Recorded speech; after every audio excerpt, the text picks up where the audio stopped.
Okay, prepositions. If you've clicked on this video, you know how important prepositions are. If you use the wrong preposition, you could be saying something totally different. If you use the wrong preposition, you're automatically lowering the level of your English, which no one wants to do. So don't worry, today we're going to jump into all different types of prepositions. I'll give you lots of examples. We'll dive into rules when there are rules, and I'll give you a quiz at the very end of this video to make sure you've locked in learning. For those of you who don't know me, I'm Melissa B. Duarte. I'm the author of the Global Business English Mastery Series. I'm here for all things business English. Let's jump in and clean up your knowledge and usage of prepositions. Prepositions, we're going to cover a lot of different preposition categories here in this lesson. I'm going to divide them into how we use them and where we use them.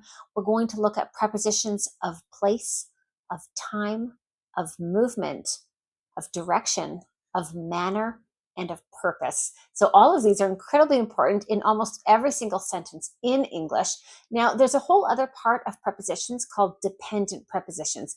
These are prepositions that connect to certain adjectives, verbs, and nouns. That's going to be another huge video. That's a whole different part of prepositions. So today we're just going to focus on the prepositions of place, time, movement, direction, manner, purpose. I think I'm forgetting one. This is going to be a big lesson. Let's jump right in and look at prepositions of place to start. Okay, the first one here is prepositions of place. It describes where something is. Now, one of the biggest mistakes I hear so many students making is using on when it should be at. So on in English as a preposition of place is very much on a surface. So you would not use this for an event. I'll meet you on the meeting. I'll meet him on the conference. I met her on the wedding. No, if it's an event, it's going to be at. So let's take a look at first of all, to make sure you know exactly how to use this preposition of place. So we use at for specific points, locations, events, and a place where something happens. Let me give you some examples here. She's at the office. We met at reception. The client is waiting at the entrance. They're at the front desk. The team is at lunch. We arrived at the airport early. The package is at the warehouse. He works at the London branch. She gave a presentation at the annual meeting.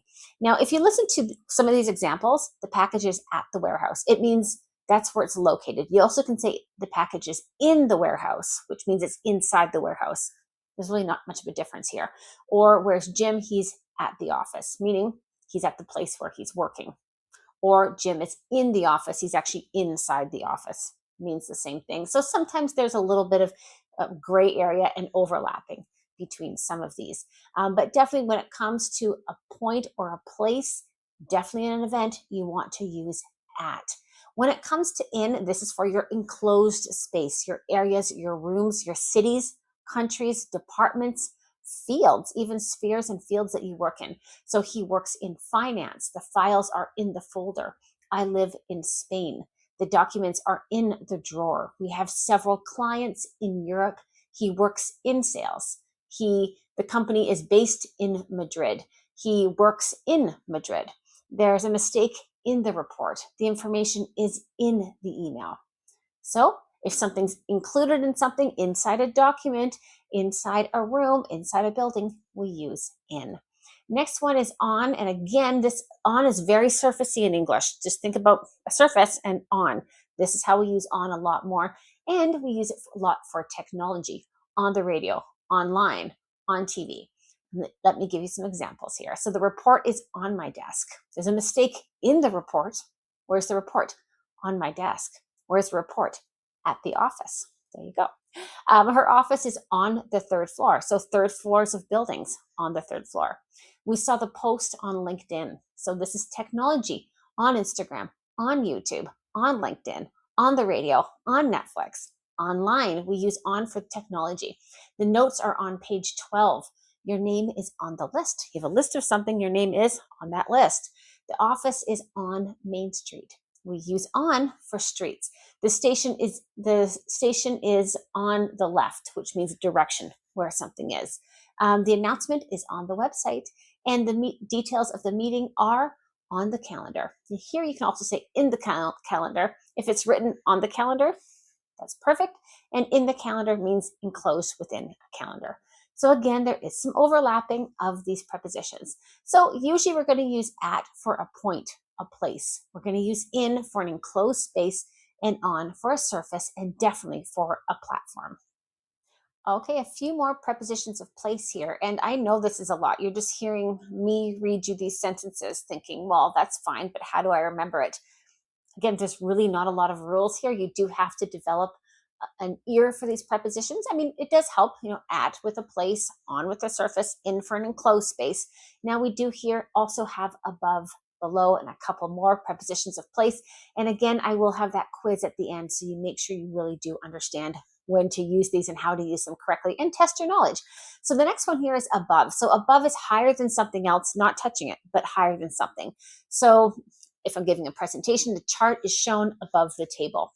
Here's a table. The chart is shown above the table. The title appears above the image. Our office is above the restaurant. The figures are listed above in the summary, right? In an email, you'd say this. The figures are listed above. Or in a report, figures are listed above in the summary. The temperature was above average during the conference. The manager's office is above the reception area. The company performed above expectations. These were the expectations. The company performed above expectations, so higher. And please write your name above the line, not on the line, not below the line, above the line. Now on to below, pretty much the opposite of above, but a little bit different. We have below, and then we do also have under. So this is something different. But if we look at below, it's lower than something else. It doesn't necessarily mean it's under something. That would be under. We'll do that next. But we have above, not on, and then we have below, which is not touching, and it's just lower than something else. So you can see in the notes below the graph, our last year's KPIs were under expectations. The total is shown below in the table. Please look at the details I'll send you below in the message. Please sign your name below. The sales figures were below our targets. The instructions are listed below in the form. The file is saved below in the main folder. The quality was below our usual standards. So just here's our standard, and the quality was below, so under something. Now we have below, now we have under. The difference between below and under, this is kind of the main point of contact. We have on, which is touching the surface, above a surface, below is just below the surface, and under is lower than something else. So in connection to something, that's how we use under. So for directly lower than something, or covered by something, or controlled by something. So like if it's raining, you're under your umbrella. And that's how we have a connection with two things. So the invoice is under the contract. You have a stack of paper. Where's the invoice? It's under the contract. You wouldn't say below, but you'd say under the contract. The keyboard is under my monitor stand or under my desk. The documents are under review, which means people are on top of the documents reviewing them. The project is under development, which means people are on top. This is very figurative. People are on top of the project developing it. The bag is under the desk, like literally the desk, and my bag is under the desk. The team worked under pressure. So pressure, figuratively again, was pushing the team down. The team was under that moment of stress, and they worked under pressure. This is a bit more difficult using under. This is probably one of the trickiest ones. The best way to remember under is learn it with its collocation. Under development, under review, under new management, under construction, under pressure, and learning these together, because this helps a lot because they're very common business phrases.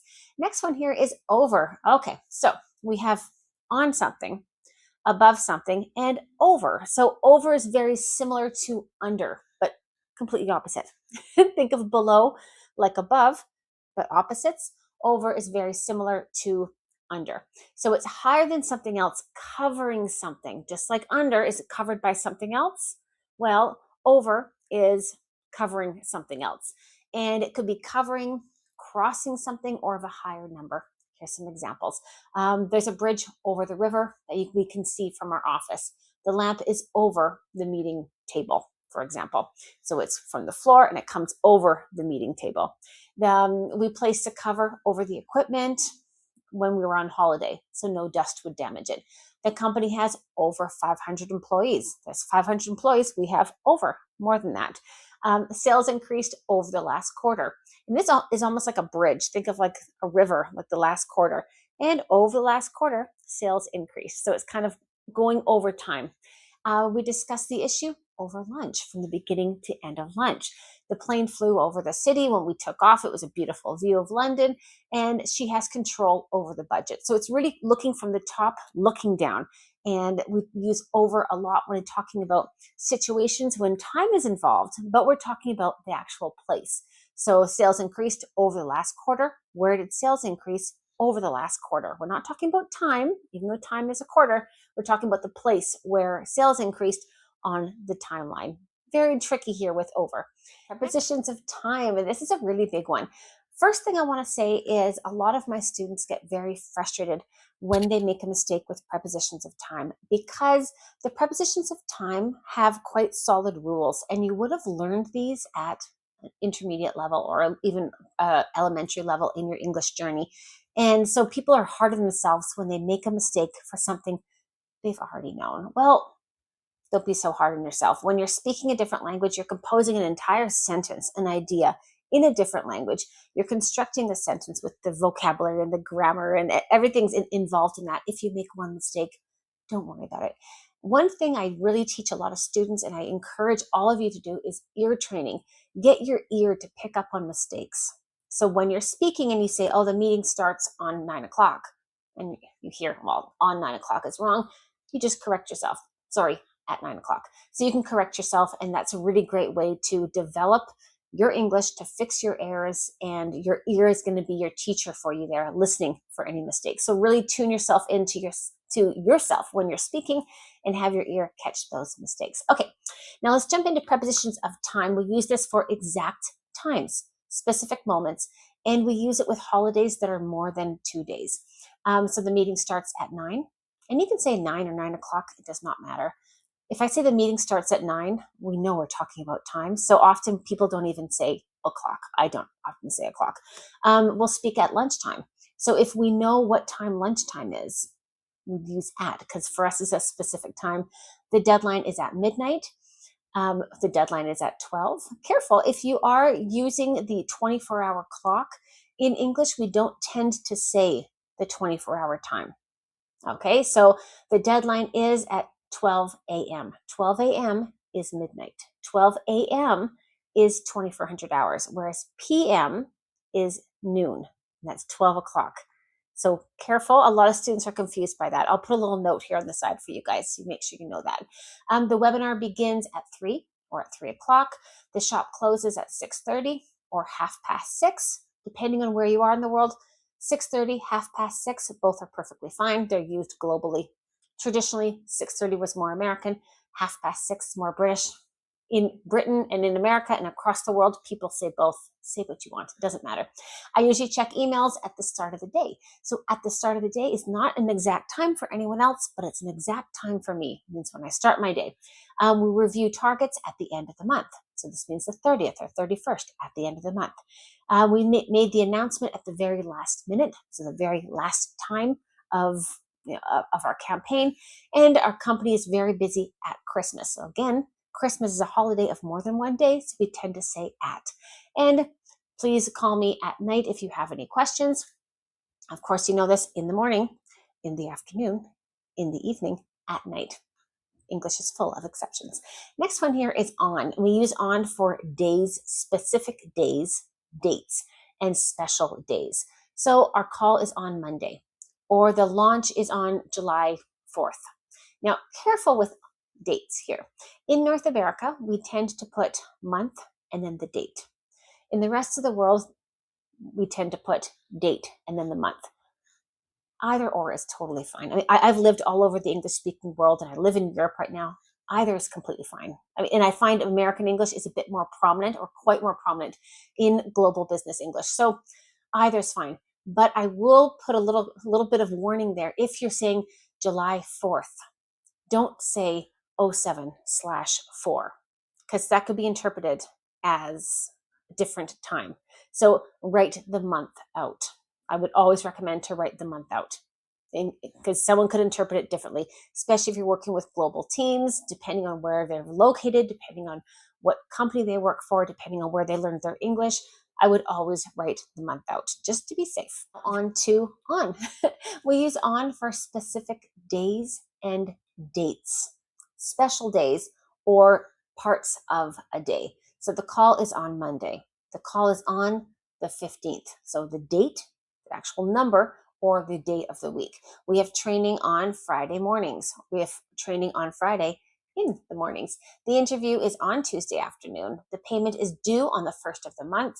The office is closed on New Year's Day. So again, if it's a holiday that's more than one day, the office is closed at Christmas, or over Christmas, you could also say, or the office is closed on Christmas Day, on New Year's Day. So just that one specific date. The report was published on May 3rd or the 3rd of May. Both are completely fine. And this is a little tricky area when it comes to American and British English. I tend to find that American English is used more globally in business English. Both, they're all English. Both languages are perfectly fine. It doesn't matter which one you use, truly, both are completely fine. But be careful when you're working with a month and a date under 12. For example, if I'm saying July 4th, if I say the 4th of July, perfect. If I say July 4th, perfect. But if I write July 4th, well, I'm going to write 7-4. And that could be interpreted as 7 being the date and 4 being the month in some parts of the world, and vice versa. So I would just caution anyone, if they're working with international teams, just write the month out. Write the month out, because depending on who you're working with, where they're located, where they learned their English, people could interpret it as month, day, or day, month. So I would just always write out the month, just to make sure there's no area of discrepancy there. Another one here is the report was published on the weekend. Now this is a difference. This is an important difference between British and American English. In North America, we say on the weekend. In British English, they say at the weekend. Again, there's no wrong or right. These are just different variations in the grammar. So if you don't know where your team is from, and you don't want people to think you're making a mistake, which you're not making a mistake at all. If you say on the weekend, at the weekend, it's both perfectly fine. Just say over the weekend. And that kind of covers any areas where people may think, oh, your English isn't very good because you said at the weekend and we're in Chicago. And it's going to sound strange to someone who's from the States. Or if you say on the weekend, but someone's in Manchester, they will think that sounds strange. They'll think it's a mistake, but it's not. It's just American English. So either is fine. If you want to avoid that kind of little gray area, just say over the weekend. Okay, next one here is in, and we use in for months, years, seasons, decades, centuries, like long periods, and future time after a period. Let me give you some examples here. Our project starts in March. That's just the month. Or on March 3rd. Careful. If you add the date, it has to be on. But if you're only saying the month, it's just in. The project starts in March. The company was founded in 2010. So that's the year. Sales usually increase in the winter. That's your season. We expect rules in the next quarter. Okay, in a section of time. The business expanded in the 1990s. The contract expires in 6 months. That's a future time period. The office is quieter in August. Now, if you don't know quiet, quiet has two meanings. Quiet can mean silent, like quiet, and quiet can also mean the opposite of busy, like calmer. So, I can say it's a pretty quiet day today, meaning I'm not very busy in the office, or the office is quieter in August, meaning it's not very busy. So it's not about noise. It's not about being silent. It just means the absence of activity. It's not busy. Or she was promoted in her first year, the first year she was at the company, or we made a major changes in a short period of time. So we made some big changes in our company in a short period of time. So within that small period. Okay, next little category here of prepositions of time would be by. And by we use for deadlines. It means no later than this time. No later than this time. So please send the report by noon. It does not mean noon or after noon. If you don't know what that means, noon means exactly 12 o'clock in the afternoon, like lunchtime in most countries. That's noon. Anything after noon, we call it afternoon. If you didn't know, now you did. So please send the report By noon does not mean 1 o'clock. It means before noon. The invoice must be paid by Friday. It does not mean you can pay the invoice on Friday. That's until. You have until Friday to pay the invoice, but the invoice must be paid by Friday, meaning before Friday. We need your feedback by the end of the day. The project should be completed by June. Please confirm your attendance by tomorrow. The documents must arrive at the client's office by 5 o'clock. We expect a decision by next week, and the payment should be processed by Monday. Again, don't mix up until and by. Until includes that day, and by is before that day or hour. Okay. Next one here is during. We used to say when something happens inside a period of time. So we discussed the budget during the meeting. When? During. Inside that time. She took notes during the presentation. There were 7 questions that came up during the seminar. The system failed during the update. We received a lot of orders during the campaign. He was very quiet during the call. Several issues came up during our audit, and the client changed the requirements during the project, which means in the middle of the project. So that's during. And last one here of prepositions of time, we're looking at within. And within, it's very similar to during. Within is used to mean before the end of a period. So whereas during could be any time from beginning to end, within is to mean before the end of a period. So for example, you receive a reply within 24 hours. So before 24 hours is what it means. Or your order will be shipped within 3 business days. We hear this all the time. So you wouldn't say during 3 business days, but your order will be shipped within 3 business days. Please complete the form within a week. The company responded within 1 hour to my complaint. We expect improvement within the next quarter. The refund will be processed within 10 days. So it's inside that chunk of time. You must activate your account code within 48 hours. Okay, so you've gone through the 2 main categories, prepositions of place and of time, but that's not all. There are more categories here which are very, very relevant and very necessary in business English, in regular English. This next category is prepositions of movement, where something goes. This is very, very common and essential to have this understanding of how to use the correct preposition in the right situation, in the right place. So the first one is to. This is movement towards a place, a person, even a topic or a result. Something moving from here to there, we use to. Let me give you some examples. She went to the office. Let's send this report to the client. We need to move to the next topic. So from here, this topic, to that topic. She travels to London twice a month. The files were sent to the wrong address. The company moved to a new building. So from this building to that building. The discussion led to a new strategy. This change may lead to better performance. So right now, this may push us in that direction to better performance. Please forward the message to the finance team. So send it to the finance team. Next one is into, and into is from the outside to the inside. Okay, or into can also mean a change from one state to another, like a caterpillar changes into a butterfly. So it could be a changing of state, or again, movement from outside to inside. So Bob walked into the meeting room. She put the documents into the folder. The company moved into a new market. So before, our company was not in that market. We moved into the market from the outside in. The discussion turned into a debate. This means it changed, it developed. We divided the report into 3 sections, into 3 categories. So we have a report. Let's divide it into sections, into categories. So you're putting them inside their respective category or section. Okay, the next one here, onto, is very similar to into. So into is movement from the outside to the inside, and onto is movement from off a surface onto a surface, onto a platform, onto a list, or onto a system. So onto is very useful, especially in technology. So let's upload the file onto the platform. It's not on the platform now. Let's put it on the platform. So from the outside onto something. The speaker stepped onto the stage. So you went to a big conference and the speaker stepped onto the stage. The image was copied onto the slide. Please put the boxes onto the table. The new product was added onto our website. The file was moved onto the shared drive. I'm also going to say into and onto, and when it comes to drives and folders, both work. They're fine. The candidate was placed onto the shortlist.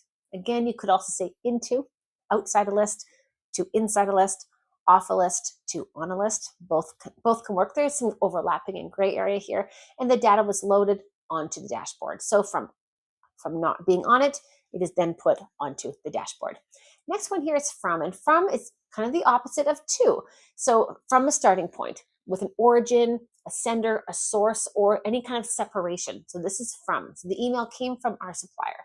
She's from Canada. The data comes from last year's report. We received feedback from several clients. The office is 10 minutes from the station, 10 minutes to the station, 10 minutes from the station.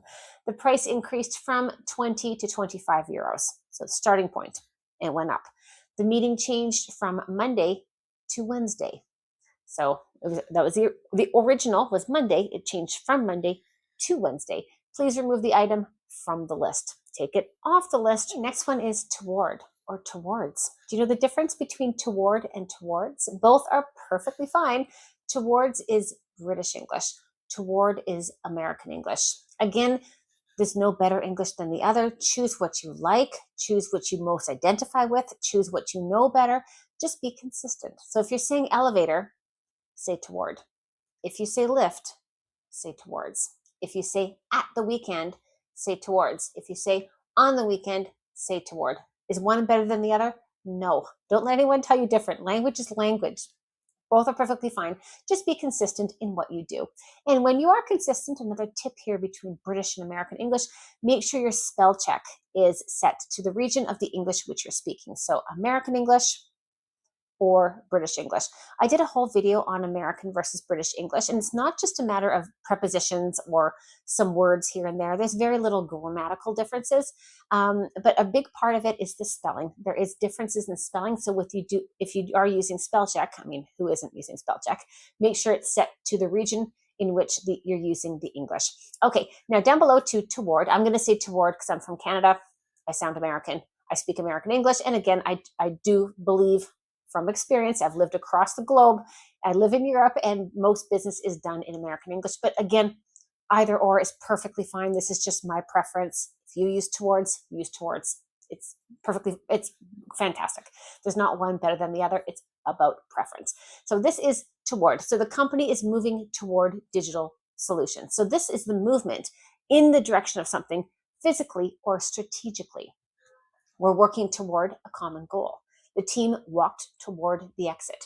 The market is shifting toward online sales. And you could say towards online sales. Doesn't matter, either or. Again, just keep it consistent. The conversation turned toward pricing. We're making progress toward our sales, in the direction of our sales. The business is heading toward international expansion. Okay, on to the next one here. This is the last one here of prepositions of movement, and this is through. So through means from one side of something into something and then outside of something. Usually. It can also be with a process or from the beginning of end to something. So we went through the proposal carefully, which means from page one of the proposal, we went through every single page right to the very last page. So to go through something. The train passed through the city. So the train entered the city and left the city. This is through.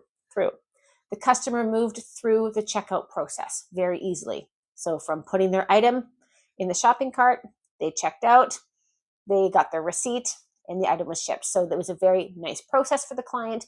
The customer moved through the checkout process very easily. If you don't know the difference between customer and client, customer usually is a person who buys a product. A client is someone who buys a service. Sometimes there's overlapping. If you're selling a product and part of that product comes with a service, you can say customer or client interchangeably. Like a restaurant, for example. They're giving you food, but they're also giving you service. You can say customer or client. We worked through the agenda quickly. So from beginning to end, the request came through several departments. So it was passed through several departments. She read through the contract before she signed it, and we improved service through better training. So our way of getting better service was through training. Okay, still with prepositions of movement, but a little bit different. We're talking about direction and transition. So this is different from the previous category. First one is across, and this is from one side of something to another side, or covering a very wide area. So we had through, which was from the outside into something and outside of something, or from beginning to end of something. Across is from one side to the other side, covering a larger area. I'll give you some examples here. The company operates across Europe. She walked across the stage during her presentation. We shared the update across all departments. So it's all departments. The brand is known across the industry. The company was launched across several markets. The message was spread across the organization. They opened the offices across the country from coast to coast. We saw growth across every product category. So across is kind of like if you're looking at a bird's eye view, looking down at something as like a flow chart or a map, across means from one edge right to the other edge. That's how we use across.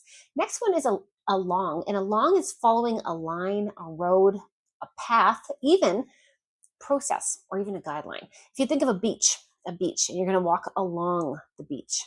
You're going to walk along the coast. You're following that little bit of sand and walking along. That's kind of following a line or path. So we developed the plan along clear guidelines. So we followed those clear guidelines.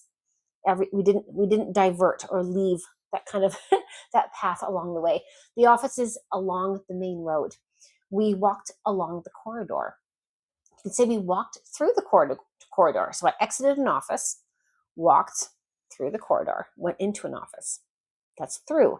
You're entering the corridor and leaving the corridor. Walking along the corridor, hallway, aisle, same thing. If you walk along the corridor, you're just saying within the corridor, not talking about entering the corridor and leaving the corridor. So we walked along the corridor with the client. The team made changes along the way. So along the way during the timeline. The project moved along smoothly. So the timeline, all the boxes we had to tick, everything we had to do throughout the project, it moved along smoothly. The report was written along the same structure. So it followed the same structure, something else. It followed that guideline, that path. That's along. A discussion continued along familiar themes. So we met with the client and we talked about familiar things. Our discussion continued along familiar themes. It kind of stuck to the kind of one line. Next one is past. And past would be beyond a certain point, a place, a time, or even a limit. So on the way to work, I drive past, the museum, the city's museum. So there's a city museum and I drive right past it. So giving someone directions, walk past reception and turn left, you'll find the finance department. The delivery truck drove past the office and we didn't get our delivery on time. So they didn't stop in front of it. They just drove right past something. We worked past 7 o'clock. So even with time, if we're supposed to finish at 7 o'clock, we just went right past it, just like the delivery truck, not stopping in front of your office. We worked past 7 o'clock or past 7 p.m. The project went past the deadline again, as if something's traveling and it just missed it. It didn't stop where it should have. The project went past the deadline. Sales moved past the original target. We had the target here and sales moved right past it. So this is almost like exceeded, to go beyond something. It didn't stop where we expected it to. The company grew past 1,000 employees. So they had 1,000 employees and they grew past that. They grew over 1,000 employees. That means above 1,000 employees, or grew past 1,000 employees. And it just kind of means further than expected. And so whereas we have over and above, it's more of a vertical, past is more of a horizontal. It can mean pretty much the same thing. Again, a lot of these are overlapping. So I understand if you're not totally getting these, again, make sure you watch the quiz at the end to make sure you can understand where any weak points are for you in this grammar. Julia walked past my office without stopping. What's going on with Julia? So she walked right past something. So I saw her. And she walked past my office and she left. So that's past. Next one here is around. And around can be a circular direction or to go in different places, or also it can mean approximation of something. So I'll meet you around 5 o'clock. Just means approximately 5 o'clock. And around can also be connected to a topic. So around is pretty dynamic here. So we discussed ideas around the main topic. The team walked around the building during the audit. So they walked in different directions around the building. There's several offices around the city, here, there, everywhere. The meeting lasted around an hour. That's your approximately. The debate was centered around pricing. That was the main topic. The company built a strategy around the customer's needs. So the strategy was built around needs. He looked around the room before speaking, doing a presentation, going on stage, and you're looking around the room to see if you know anyone, kind of scanning.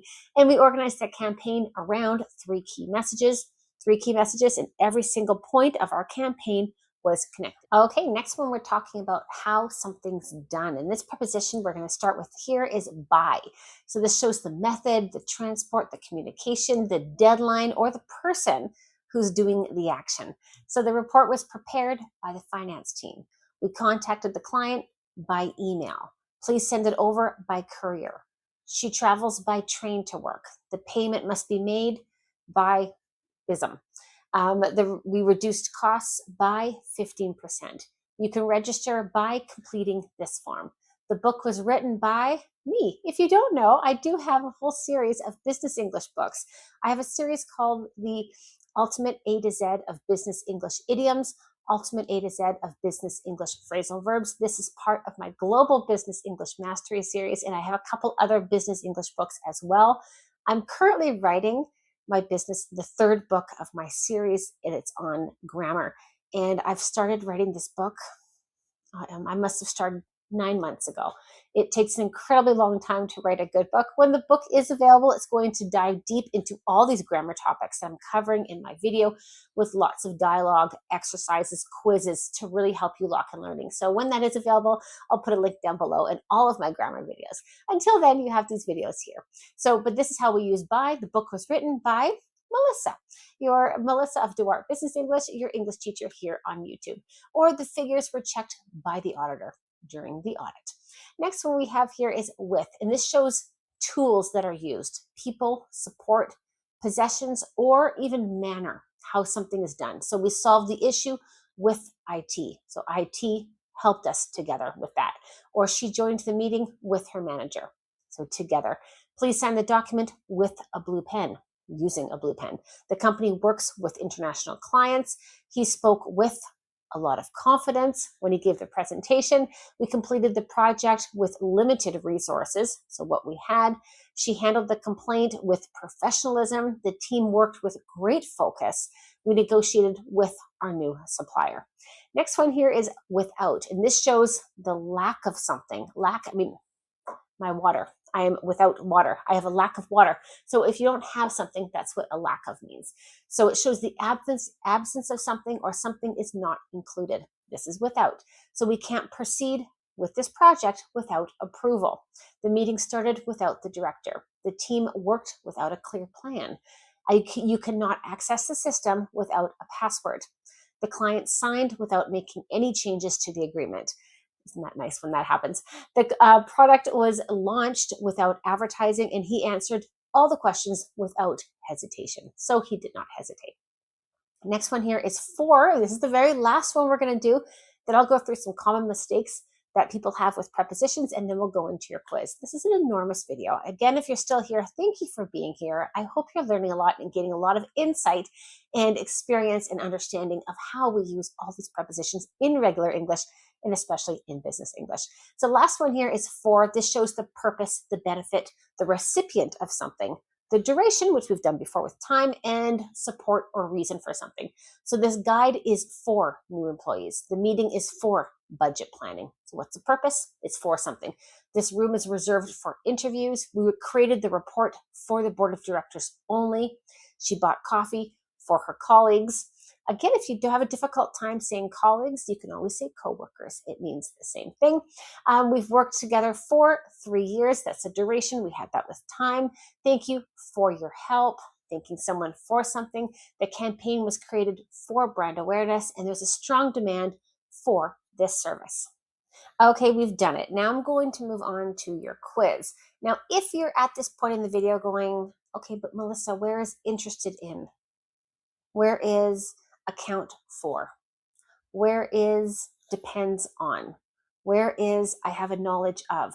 Those are called dependent prepositions. That's an entirely different video because it's a huge part of English grammar as well. So I will do a video on dependent prepositions, not in this video. In this video, now you've done it. You've done prepositions of movement, place, time and a couple extras there. Now let's go right into the quiz and see how you've done.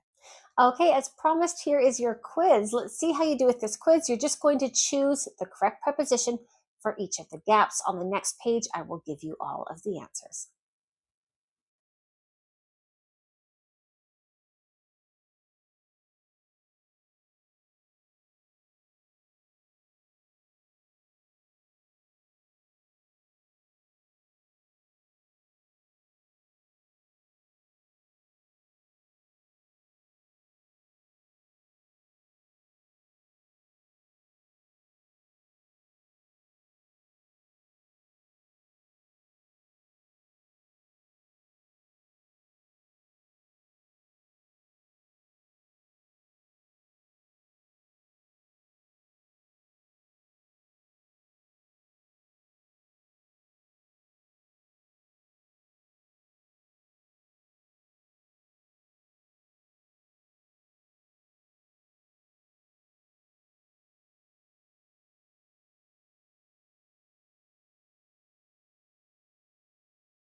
Okay, hopefully you did well on that quiz and you got most of them right. If you didn't get them right, don't worry. Just go back to that one part of the video, re-watch the video, reread the rules, re-listen to the examples, go back in, take your quiz again until you get 100%.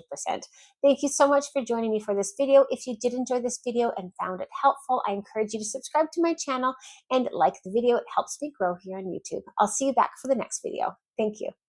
Okay, hopefully you did well on that quiz and you got most of them right. If you didn't get them right, don't worry. Just go back to that